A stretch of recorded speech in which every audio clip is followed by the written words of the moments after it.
fala em renascimento científico. Eles não tinham essa separação, tá? Alguém como Galileu Galilei não dizia sou astrônomo, né? Ou sou físico, sou botânico, né? A ideia era o mundo natural. O mundo natural são desde os animais, os fenômenos da natureza, o céu, as estrelas, tudo isso era objeto de estudo e questionamento. Aqui eu coloquei alguns exemplos, que essa chamada, né, renascimento científico, trazia revelações no campo da medicina. Por exemplo, Vessário, que é um anatomista muito famoso, né, sonho de todo estudante de medicina é ter uma obra do Vessário, sobram algumas ainda, caríssima. Tudo à mão, todos os desenhos de anatomia à mão, cada inervadura do corpo à mão. Ele vai comprovar que o homem possui o mesmo número de costelas da mulher. Isso foi um escândalo. Por quê? Porque na Bíblia fala que a mulher foi criada da costela de Adão, a Eva foi criada da costela. Exatamente. Na Bíblia, né, a ideia é que Eva foi criada a partir da costela de Adão. Quem foi obrigado a fazer catecismo em algum momento da vida, né? Estudou Gênesis aí. E aí, a partir, né, dessa criação, todos os homens teriam uma costela a menos, porque todos seriam descendentes direto mesmo, que a longo prazo do Adão. Então, e acreditava-se mesmo que anatomicamente o corpo do homem tinha uma costela a menos, tá? Justamente por causa dessa herança de Adão. Também um outro médico aqui, Harvey, mas foi mais no século XVII, vai demonstrar que o sangue não circula numa única direção. Antes já tinham descoberto primeiro que o sangue circula, o que foi também um escândalo, porque qual que é a ideia? Que o corpo da gente era tipo esse corpo aqui, ó. Então você tá aqui, você tem sangue até aqui, né? Então o sangue fica parado, igual um copo. Uma das práticas de cura que se acreditava é quando a pessoa estava doente, fazia-se sangrias. Já ouviram falar isso? Né? Faziam cortes na pessoa e deixavam o sangue sair. Porque a ideia é que o sangue estava doente, terminava de matar a pessoa. Imagina uma pessoa debilitada, você ainda corta o pulso da pessoa para pingar sangue. Aí que debilita de vez. Porque a ideia era que existiam, né, fluidos no corpo que tinham que sair e que aí purificavam o corpo. As técnicas de sangria, tem relatos até no século XIX que se acreditava. Colocava sanguessuga também, que o sangue estaria doente. Aí teve a descoberta da circulação. Nossa, como assim circula, né, em movimento? Depois, a ideia do sangue venoso e sangue arterial, que existe toda uma dinâmica no corpo, tá? Só foi possível aprofundar essas investigações na medicina porque os homens que nasceram e consolidaram esse pensamento a partir do final, né, do século XV e foram seguindo em frente, vão sempre questionar, tá? A ideia é que o conhecimento, ele vem da razão, ele não vem da igreja. A ideia de verdade, ela é contestada. A verdade existe até que você consegue provar cientificamente. Antes, qual que era a ideia de verdade? Aquilo que estava nas escrituras. Quem sabia ler? Os homens da igreja. Então, o conceito de verdade também vai ser subvertido nesse momento, tá? A ideia do conhecimento, onde era a natureza do conhecimento? Bíblico, escrituras. A partir desse momento, não. O conhecimento vem do estudo, da experiência, da acumulação de saberes, de testar uma hipótese, comprovar ou não comprovar. Então, uma mudança aí, né, num universo que vai ter repercussão no Brasil, quando os portugueses chegaram, uma mentalidade mais fechada, mas que depois vai se abrir e vai gerar aí um caminho para os iluministas lá do século XVIII. Então, se pode se questionar que o corpo não é um recipiente com sangue, será que também não é possível questionar que esse cara aqui não tem a legitimidade divina de ser rei? Tá? Os iluministas vão conseguir contestar isso. A ideia é sair do mundo natural e ir para o mundo político. Só que isso vai demorar ainda esse processo de 200, 300 anos. Tá? Então a igreja e o pensamento cristão, ele ainda vai ter, né, uma legitimidade, principalmente quando a gente pensa no absolutismo. Então, nesse período, gente, o que está acontecendo? Se a gente pensar século XVI, 1500 alguma coisa. Você está tendo, eu vou afastar aqui para não... O que você está tendo? Você está tendo o Shakespeare escrevendo, tá? Leonardo da Vinci, Michelangelo já tinham morrido ou estavam velhinhos. Você tem o Erasmo de Roterdã, você tem o Copérnico e o Kepler também. Depois, na sequência, o Galileu Galilei. Tá? Você vai ter o Martinho Lutero no século XVI, 1517, rompendo com a unidade cristã e criando a Reforma Protestante. Após ele, Calvino e Henrique VIII. Você vai ter, apesar de todas essas mudanças, parece até contradição, a consolidação do poder do rei. Enquanto a igreja perdia espaço em todas essas áreas, aonde ela vai se agarrar mais? Na consolidação do poder político. Então a ideia é que o rei, formação dos estados nacionais, os países, essa centralização política na mão de uma pessoa, o rei, ele tem o direito divino de ser rei. Por quê? Porque ele é coroado pelo Papa. Quando o Papa coloca a coroa, ele legitima, né, se a gente pensar aqui no Luís XIV, como rei.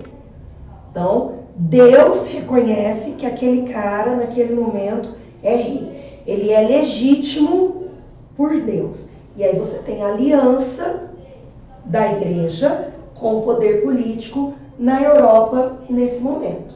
Tá? Essa aqui é a ideia da construção, né? O rei, ele era fabricado, ele tinha que ter todos os elementos da realeza. Ao longo do nosso curso, a gente vai desmontando a imagem do Luís XIV, tá? De onde vem também aquela fábula, o rei está nu, tá? Então aqui a ideia, por que precisava usar a meia calça, a peruca, o manto, a cruz pendurada. O Luís XVI, que vai ser bisneto dele, é o cara que vai ser decapitado pela Revolução Francesa. Então vai demorar ainda 200 anos para que essa desconstrução que os humanistas fizeram em outras áreas do conhecimento poder ser feito na parte da política e da sociedade. E o grande evento disso é a Revolução Francesa. Tá? Tudo bem? Alguma dúvida? Aqui? Então, ó, Renascimento, falamos um pouco da expansão, a gente vai voltar na expansão. O absolutismo, que é o conceito da centralização política nas mãos do rei. Lembrando o seguinte, o rei, ele vai adquirir mais poderes, porque no período medieval, o rei era mais um senhor feudal, tá? O rei, ele tinha um poder no seu próprio feudo. Ah, mas não existia rei no feudalismo? Existia. Só que não existia o país. Não existia França, país. Inglaterra, país. Portugal, Espanha. Você tinha Reino de França, Reino de Inglaterra, Condado Portucalense.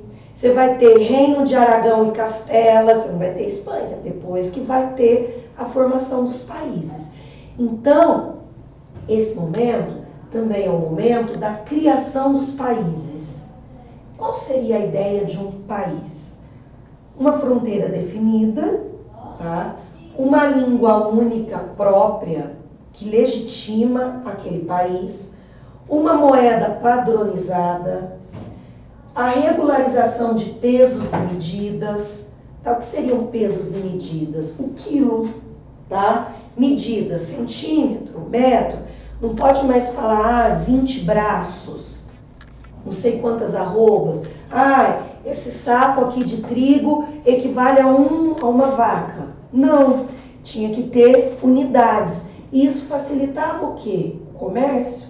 O cara que vende, compra, ele precisa de uma padronização, senão ele não consegue colocar um preço, senão ele abre espaço para discussão, tá? E fronteiras aqui definidas que eu já tinha falado. Então essa é uma mudança política também nesse mundo moderno, tudo ao mesmo tempo. O que vai organizar essa política econômica dos novos países? Mercantilismo. Como que um rei poderia ficar rico? O que vai garantir riqueza àquele país? Tinha algumas regras, alguns teóricos. E vão entender o seguinte, olha, para um país ter dinheiro, ele precisa ter ouro e prata acumulado para poder fazer moeda. Mas se no país, no território, nessa fronteira aqui, aquilo que a fronteira define, não tem ouro e prata, ele pode buscar em outro lugar? Pode. Aí ele vai ter que formar colônias. Então o país pode se apropriar de outros territórios e esses territórios fornecerão matéria-prima, metais preciosos ou qualquer outro tipo de matéria-prima. Isso vai enriquecer o país. Outra característica do mercantilismo é que o Estado, no caso o rei, é que vai decidir quanto que compra, quanto que investe, se manda quantos navios de Portugal para o Mar Tenebroso, que era como era conhecido o Oceano Atlântico, né? Os reis cristãos, Fernando e Isabel, vão financiar a esquadra do Cristóvão Colombo. Então esses reis, em associação com a burguesia, que a burguesia tem que ganhar dinheiro, vão decidir como ganhar dinheiro. Então, tudo isso está acontecendo ao mesmo tempo. Pode, talvez, dar a impressão para vocês de muita dispersão aqui, tá?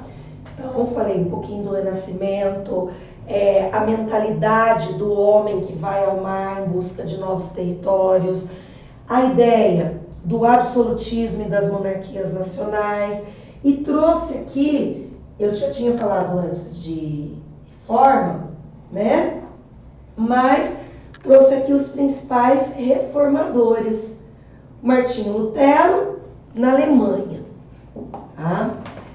O Henrique VIII, eu quis fazer uma letra legal aqui, ficou meio tosco, né?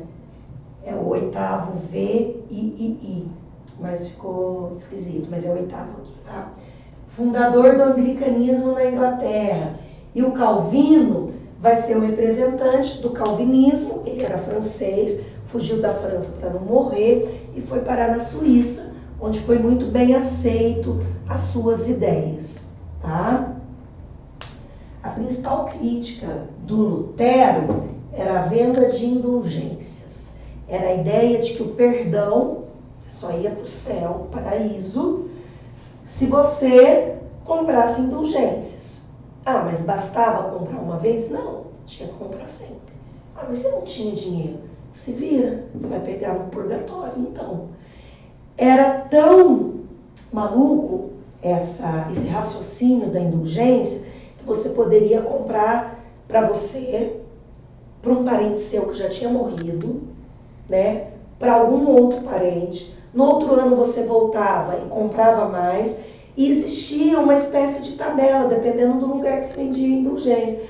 Vale 500 anos de perdão, 10 anos de perdão.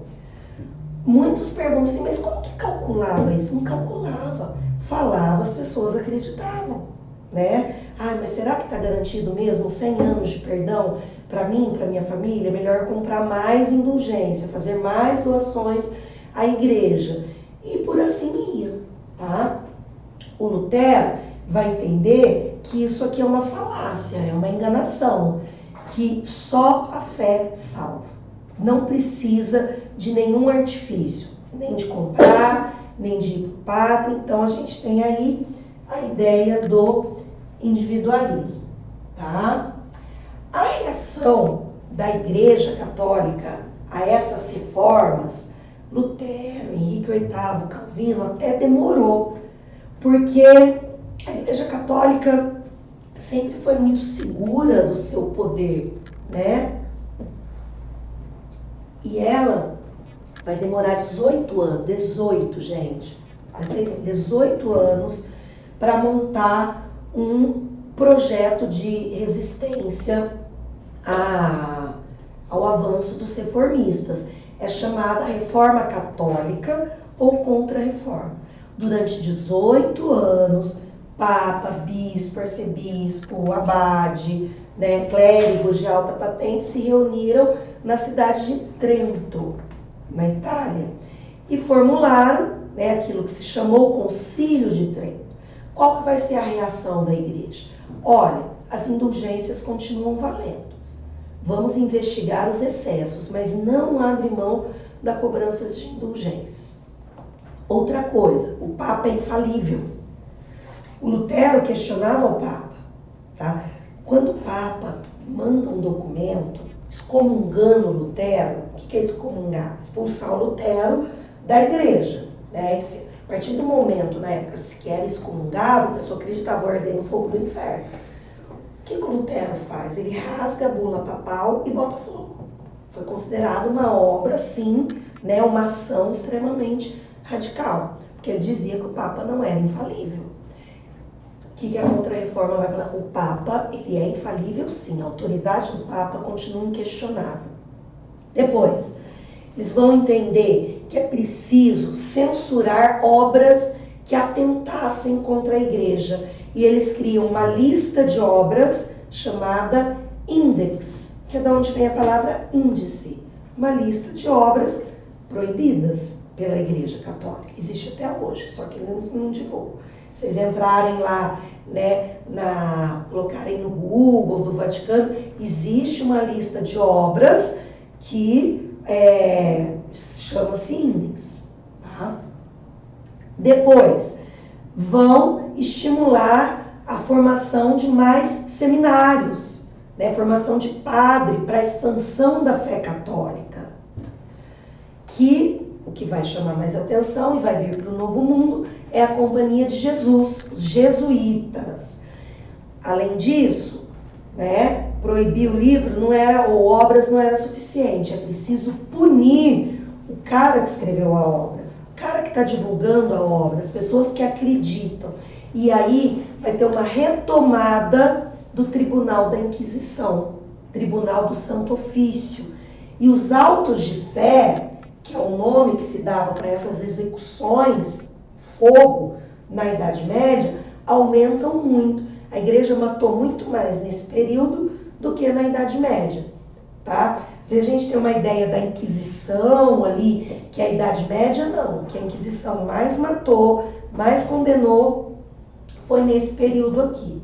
Tá? Naquele jogo, que tem um filme que é horroroso, Assassin's Creed, mostra exatamente a Inquisição na Espanha. Não sei se vocês já ouviram falar, já jogaram, né? O cara lá vai tentar salvar o príncipezinho de Granada. Enquanto isso, você tem um inquisidor, que é o Torquemada, que está matando todo mundo ali na Espanha, tá? Então, se matou muito nesse período.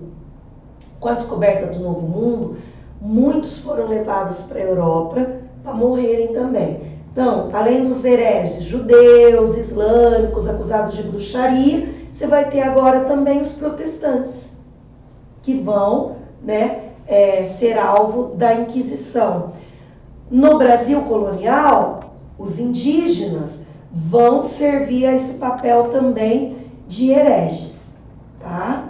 Então, tudo isso está acontecendo ao mesmo tempo. Os homens que chegam no que vai ser o Brasil são esses homens que, ao mesmo tempo que admiram a obra do Leonardo da Vinci, tá? Vai ser um homem que vai participar de um auto de fé. Vai ser o cara que vai entender que o rei é rei porque Deus quis. É o cara que vai entrar num navio, morrer de fome, ter medo de sereia assassina. Não é sereia Ariel, não. Sereia, tá? Tipo Harry Potter lá, Piratas do Caribe, comedoras de homem. vai ter medo disso, mas vai usar uma bússola e um astrolábio.